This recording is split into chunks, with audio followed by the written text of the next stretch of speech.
अस्सलामुअलैकुम। मैं हूं आपका host Kamil Ehsan and welcome to another episode of talk cricket with Saleem खालिक।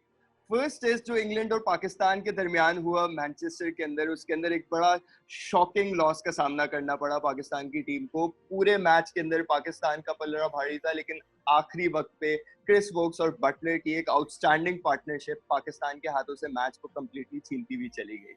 हम चलेंगे सलीम खालिक साहब की तरफ। सर अस्सलामुअलैकुम। वालेकुम सलाम कामिल, वाकई आप सही कह रहे हैं। ये एक जीता हुआ मैच था जो मेरा ख्याल है 95% लोगों को ऐसे ही लग रहा था कि पाकिस्तान अब ये मैच जीत गया। ना सिर्फ हम पाकिस्तानी, बल्कि अगर आप ट्विटर पे देखते जो दूसरे लोग हैं बाहर के, जो क्रिकेटर्स हैं या एक्सपर्ट्स हैं, वो भी यही कह रहे थे कि पाकिस्तान ये मैच जीत गया।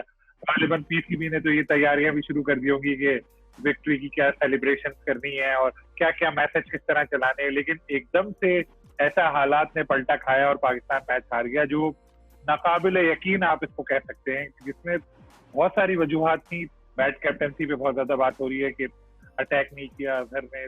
उसके अलावा फिर ये है कि आपने देखा होगा कि हवाइयां उड़ी हुई थी मिसबाह उल हक के ऊपर। जब भी कैमरा जाता तो वो सब बेहद परेशान नजर आ रहे थे। वो अजहर अली के ऊपर कैमरा जा रहा था, उनका भी लग रहा था कि वो भी बहुत ज्यादा परेशान है। ऐसे में कोई डायरेक्शन टीम की नजर नहीं आ रही थी। कोई होना चाहिए था, किसी को पानी लेके, सरफराज को जूते लेके दोबारा भेज देते कि जाके बता देता भाई ये देखो क्या है, सही नहीं हो रहा है, अगर कुछ करना था तो जाके बताते, कप्तान को थोड़ा एडवाइस करते, कुछ करते। लेकिन ऐसा लग रहा था सारे ही हवास वास्ता हो गए थे और टीम की कोई डायरेक्शन ही नहीं थी। कुछ बाउंड्रीज के बाद ही पाकिस्तान टीम दबाव में आ गई और उसके बाद जो अजहर अली है वो मिसबाह का बहुत ज्यादा असर उनके ऊपर रहा है। तो मिसबाह पार्ट 2 ही कहता हूँ मैं तो उनको। तो वो डिफेंसिव अप्रोच उन्होंने अपनाई और आहिस्ता आहिस्ता करते करते मैच पाकिस्तान के हाथ से निकल गया और एक जीती बाजी हम हार गए। सर आपने कहा कि अजहर अली मिसबा पार्ट 2 है, लेकिन मिसबा ने भी अपने टाइम के अंदर बड़ा एक अपने इमोशंस को कंट्रोल में रखा और क्रंच सिचुएशंस में हमने देखा कि पाकिस्तान ज्यादातर निकल जाता था आगे। इंग्लैंड की एक मिसाल आती है दुबई के अंदर, जब अब्दुल रहमान और सईद अजमल ने इंग्लैंड को एक बड़े छोटे टोटल पे आउट किया था। उसके बाद वेस्ट इंडीज का हम मैच देखते हैं जो मिस यू एरा का आखिरी मैच कहलाता है, जिसमें यासिर शाह ने बिल्कुल मैच के आखिरी बॉल पे विकेट लेके मैच जिताया था। तो मिसबा तो अपने आसाब पे बड़ी अच्छी तरह कंट्रोल कर पाते थे। अजहर अली को क्या कोचिंग स्टाफ की तरफ से सही गाइडेंस नहीं मिल पाई? क्योंकि आखिर में बिल्कुल ना कुछ उन्होंने नया ट्राई किया, बिल्कुल मैच वैसे ही जाता रहा और बड़ी आराम से वोक्स पूरा कर पाया मैच को। मिसबाह पार्ट 2 कामिल, मैं इस लिहाज से कह रहा हूँ कि अजहर की जो अप्रोच है वो मिसबाह की तरह है। चाहे आप उनकी बैटिंग देख लें, खेलने का आप उनका अंदाज देख लें, और जो डिफेंसिव उनकी तरीकाकार है वो बिल्कुल उन्होंने शायद मिसबाह से बहुत ज्यादा अडॉप्ट किया है।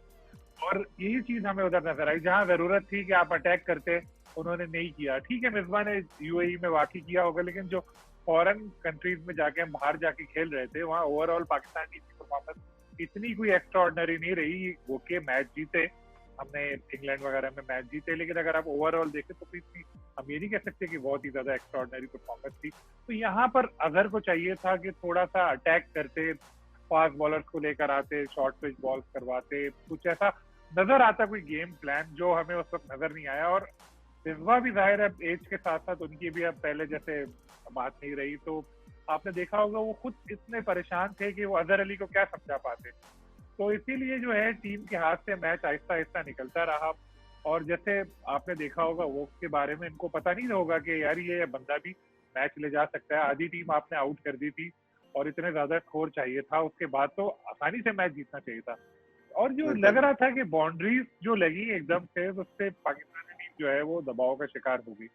अगर ऐसे ही उल्टा होता पाकिस्तान के साथ तो हम लोग जाके सो जाते पिच पे, टुक टुक टुक करते रहते, वही मिसबाह अप्रोच जो मैं आपको कह रहा था, मिसबाह स्टाइल, और हम टाइम गुजारते रहते और मैच हमारे हाथ से निकल जाता। इंग्लैंड ने ये नहीं किया, बटलर ने और वॉक्स ने। आपने देखा कि जहां उनको मौका मिलता था वो अपने बाउंड्रीज अपने लगा रहे थे और वो उसके स्कोर आहिस्ता आहिस्ता आहिस्ता आहिस्ता बन गया और हमें पता भी नहीं चला, पाकिस्तान मैच हार गया।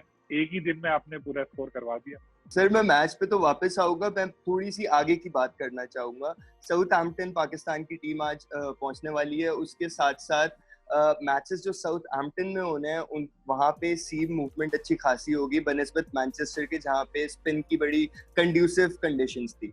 तो आगे पाकिस्तान के आप क्या चांसेस देख रहे हैं कमबैक के? स्पिन की कंडीशंस की आप बात कर रहे हैं तो हमने ओवर कितने कराए शादाब से? बातें बड़ी की, मिसबाह ने भी पहले की 2 स्पिनर्स के साथ खेलना चाहिए, अजहर ने भी कहा 2 स्पिनर्स के साथ खेलना चाहिए, लेकिन शादाब से ओवर कितने कराए? आप देख लें सर 11.3 ओवर 11, हाँ जी 11-12 ओवर उन्होंने करवाए। तो एक बंदा आपने जो खिलाया है इतना कह के, और पूरे टेस्ट मैच में आपने इतने ओवर कराया, इसका मतलब है आपको खुद ही लग रहा था कि यार इसके ऊपर जो है हमें इतना भरोसा नहीं कर सकते या नहीं कर सकते। पूरा मैच आपके हाथ से निकल गया, आपको लग रहा था कि वो इतना बड़ा स्पिनर है, अगर तो फिर खिलाते, फिर पूरा ओवर कराते। शादाब बहुत अच्छे प्लेयर हैं, नो डाउट, उनकी बैटिंग भी अच्छी है और उनकी फील्डिंग भी अच्छी है, टीम मैन है, बॉलिंग भी वो कर लेते हैं। लेकिन बात यह है कि कप्तान का और कोच का उनके ऊपर ट्रस्ट कितना था, वो आपको स्कोर कार्ड देख के अंदाजा हो जाएगा। 11.3 ओवर अगर उन्होंने करवाए, ठीक है पेसर्स अच्छी बॉलिंग कर रहे थे, लेकिन मौका तो देना चाहिए था। सेकंड इनिंग में तो चले आपको करवाते ना, फिर सेकंड इनिंग में अगर पिच जो थी वो स्पिन के लिए बड़ी साजगार थी, लेकिन जो ये चीज थी वो शायद कप्तान को और कोच को खुद ही उनके ऊपर इतना भरोसा नहीं था। तो इससे एक चीज तो वाजे हो गई कि प्लेयर सेलेक्ट तो कर लिया आपने, लेकिन आपको उसकी एबिलिटीज पे फुल ट्रस्ट नहीं था। अब हम चलते हैं साउथहैम्पटन की तरफ। साउथहैम्पटन में वेस्ट इंडीज ने भी इंग्लैंड को हराया हुआ है, पाकिस्तान के पास भी अच्छा मौका होगा। सबसे बड़ी बात यह है कि बेन स्टोक्स जो इंग्लैंड के मेन ऑलराउंडर हैं, वो इस मैच में दस्तयाब नहीं होंगे। उनके ना होने से पाकिस्तान टीम को बड़ा फायदा होगा, बल्कि वो तो तीसरा टेस्ट भी नहीं खेलेंगे, फैमिली वजूहत की वजह से वो न्यूजीलैंड चले गए। तो ये पाकिस्तान को इस चीज का फायदा उठाना चाहिए और बड़े जबरदस्त तरीके से कम बैक करना चाहिए, और ऐसा मैच जीतें कि फिर याद रखे दुनिया के यार पाकिस्तान ने साउथहैम्पटन में इंग्लैंड को हराया था। अभी तक तो ऐसा लग रहा है कि शायद कोई एक आध चेंज ही पाकिस्तान करे, जैसे मुझे पता चला था इंग्लैंड से जो बात हुई थी मेरी कुछ लोगों से। अगर शादाब को इन्होंने नहीं खिलाया, इन्होंने कहा कि जी ये पिच जो है ये सीमर से थोड़ी देर से मदद मिलेगी, तो मुमकिन है फहीम अशरफ को लेकर आ जाए, 4 पेसर हो जाएंगे फिर पाकिस्तान के पास और एक स्पिनर होगा। तो देखें क्या मिसबा की हिकमत अमली होती है। लेकिन ये है कि 5 बॉलर्स के साथ खेलना पाकिस्तान की मजबूरी है, क्योंकि आपको 20 विकेटें लेनी है कोई टेस्ट मैच जीतने के लिए। लेकिन इसके साथ साथ एक मसला ये भी है, हमारी बैटिंग जो है वो बहुत नाजुक है। आपने देखा जिस तरह पहले टेस्ट में दूसरी इनिंग में बैटिंग कोलैप्स हुई, तो ये भी धड़का लगा रहता है। या तो जेन्युइन ऑलराउंडर हो, फहीम अशरफ की बैटिंग बेहतर है कोई, मगर आप उनको ऐसा नहीं कह सकते कि बहुत जबरदस्त ऑलराउंडर है बेन स्टोक्स जैसे। बस ठीक है, चल गए तो चल गए, 30-40 कर देंगे, क्या पता बड़ा स्कोर भी कर दें, लेकिन ऐसा नहीं है कि आप उनके ऊपर बड़ा भरोसा कर सके। ना ही कोई बहुत एक्स्ट्रा ऑर्डिनरी बॉलर है, लेकिन हमारे पास चूंकि अब ऑलराउंडर्स हैं ही नहीं, तो दस्तयाब ऑप्शन देखने होंगे। उनमें फिर अगर पेसर को खिलाया ऑलराउंडर के तौर पे, तो फिर शायद फहीम को खिलाया जाए, या हो सकता है शादाब पे ही भरोसा बरकरार है। अभी देखते हैं आगे जाके क्या इनकी हिकमत अमली होगी। लेकिन पाकिस्तान टीम जो है वो कम बैक कर सकती है, टीम अच्छी है, पहले टेस्ट में भी अपनी गलतियों से जीता हुआ मैच हारे, तो उम्मीदें बहुत हैं इंशाल्लाह साउथहैम्पटन में पाकिस्तान की अच्छी परफॉर्मेंस की। बिल्कुल सर, अजहर अली और असद शफीक, दो पाकिस्तान के सीनियर बैट्समैन जिन्होंने हमने पहले भी सीरीज के बात की थी कि इनके ऊपर बहुत ओनस होगा इस दफा पाकिस्तान टीम को कैरी करने का। उनकी परफॉर्मेंसेस कुछ टाइम से सामने नहीं आ रही हैं, तो इन दोनों की परफॉर्मेंस कितनी इंपॉर्टेंट है पाकिस्तान टीम के लिए, और आगे इन दोनों से क्या तवक्को रख सकते हैं? अगर मैं सच बताऊं कामिल, तो मुझे तो बड़ा मायूस किया है असद शफीक ने भी और अजहर अली ने भी। अजहर अली अब कैप्टन भी बन चुके हैं, लेकिन अगर आप उनकी परफॉर्मेंस देखें 3 साल में उनकी जो एवरेज है बैरून मुल्क, वो 11 की एवरेज है, गालिबन एक ही सेंचुरी उन्होंने बनाई है। तो ये सारी क्रिकेट आपको कराची, लाहौर या दुबई में खेलने को थोड़ी मिलेगी, बाहर आके भी आपको खेलना पड़ेगा। और बड़ा बैट्समैन वही है जो अपने मुल्क से बाहर जाके स्कोर करे, घर का शेर हमें नहीं बनना चाहिए। असद शफीक की जहां तक बात होती है, 10 साल हो गए इंटरनेशनल क्रिकेट खेलते हुए, इतना अरसा खेल लिया, उनको एक स्टार बन जाना चाहिए था। लेकिन बदकिस्मती से अगर आप दुनिया के टॉप 20-30 प्लेयर्स के नाम अगर उठा के देखें, उनमें भी हमें असद शफीक नजर नहीं आएंगे।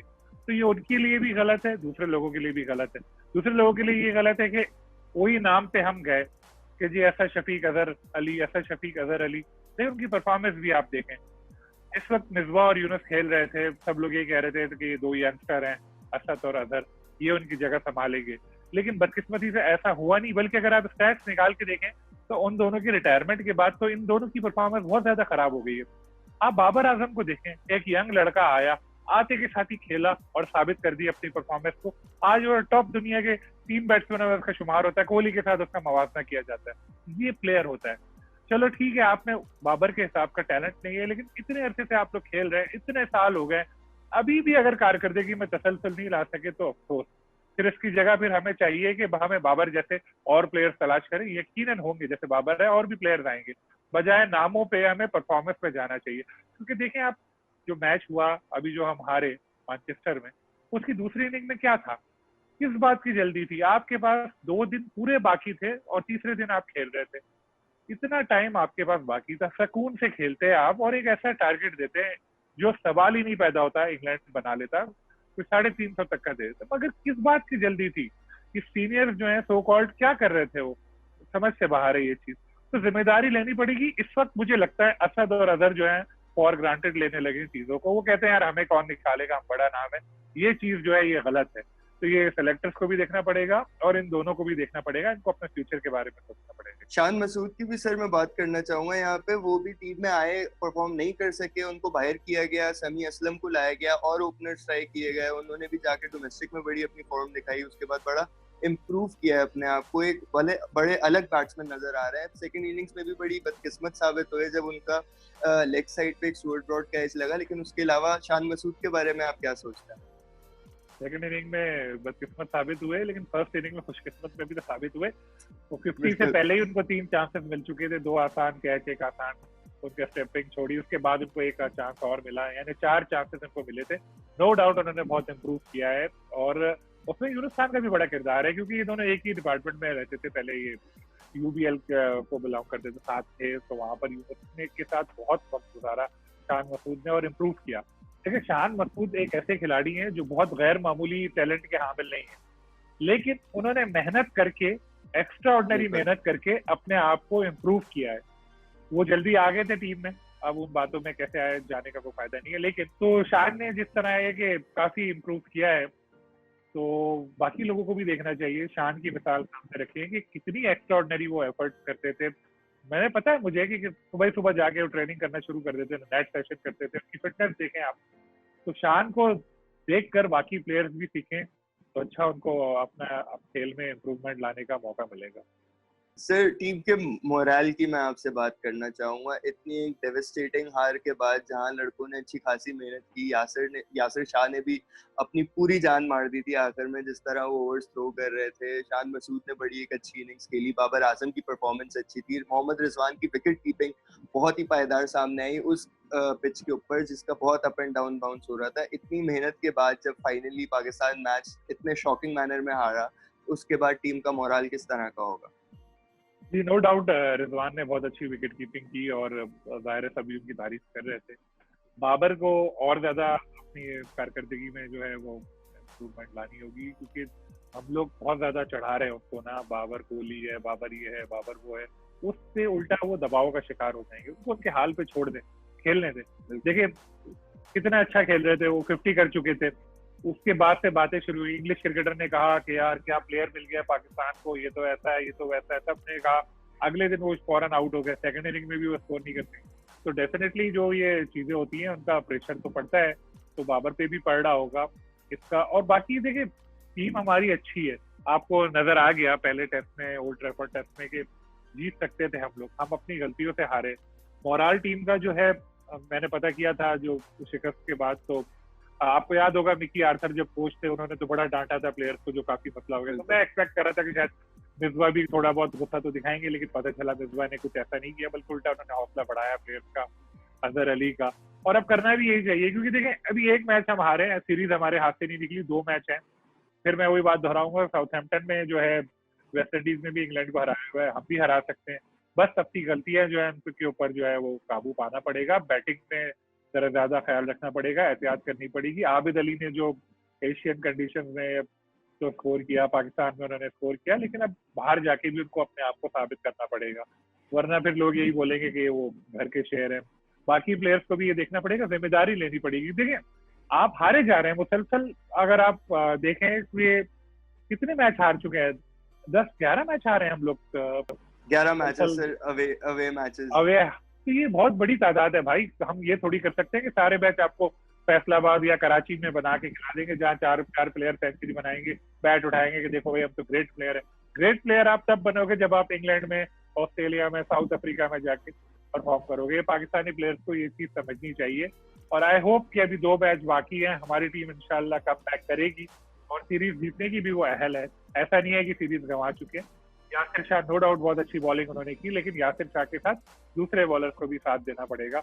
यंग बॉलर्स जो है हमारे, वो भी अच्छा परफॉर्म कर रहे हैं और इंशाल्लाह वक्त के साथ साथ वो सीखते रहेंगे। तो अच्छी परफॉर्मेंस सामने आएगी। सर आखिरी सवाल आज का मैं आपसे करूंगा कि साउथहैम्पटन में जब टीम जा रही है वाकई उन्हें अच्छी खासी मुश्किलात का सामना होगा, 1 डाउन वो ऑलरेडी सीरीज में हो गए और वहां पे जब स्विंगिंग कंडीशंस और ज्यादा होंगी तो बैटिंग को और मुश्किलात का सामना करना पड़ेगा। तो अगर खुदा ना खास्ता पाकिस्तान अच्छा परफॉर्म नहीं कर पाता अगले दोनों मैचेस में, तो अजहर अली और असद शफीक जिनको रिसेंट सेंट्रल कॉन्ट्रैक्ट्स में एक ऊपर का दर्जा दिया गया था, अजहर अली को कैप्टनसी भी दी गई थी, इन दोनों पे क्या इम्पैक्ट पड़ेगा अगर खुदा ना खास्ता पाकिस्तान ना अच्छा परफॉर्म कर सका आगे? ये तो अभी कामिल कबल वक्त होगा, हो सकता है अगले मैच में अजहर अली और असद शफीक बना दे, फिर हम बैठ के उनकी तारीफें कर रहे हो। देखिए हम किसी के कोई दुश्मन नहीं है, हम लोग चाहते हैं हमारी टीम जो है वो अच्छा परफॉर्म करे। जाहिर है जब अच्छा परफॉर्म करेगी तो तारीफ ही करेंगे ना सब। लेकिन अगर खुदा ना खास्ता ये सीरीज पाकिस्तान ना जीत सका और असद की और अजहर की जो परफॉर्मेंस सामने नहीं आई अच्छी, तो उनके मुस्तकबिल पे बड़ा सवालिया निशान लग जाएगा। खुसूसन ये जो पहला टेस्ट हुआ है इसमें जिस तरह अजहर अली की कैप्टनसी रही और इनकी बैटिंग मुसलसल फ्लॉप जा रहे हैं वो बाहर, पाकिस्तान में तो उन्होंने एक सेंचुरी की थी जहाँ 4 लोगों ने सेंचुरी की थी, तो वो चीज जो है उनके कैरियर पे सवाल या निशान लगा देगी। क्योंकि मिसबा भी जाहिर है अब हेड कोच बने हुए, 32 लाख रुपए उनको महीने के मिल रहे हैं, तो उनको इसका जो है एक हक जो है वो अदा करना होगा टीम की परफॉर्मेंस की सूरत में।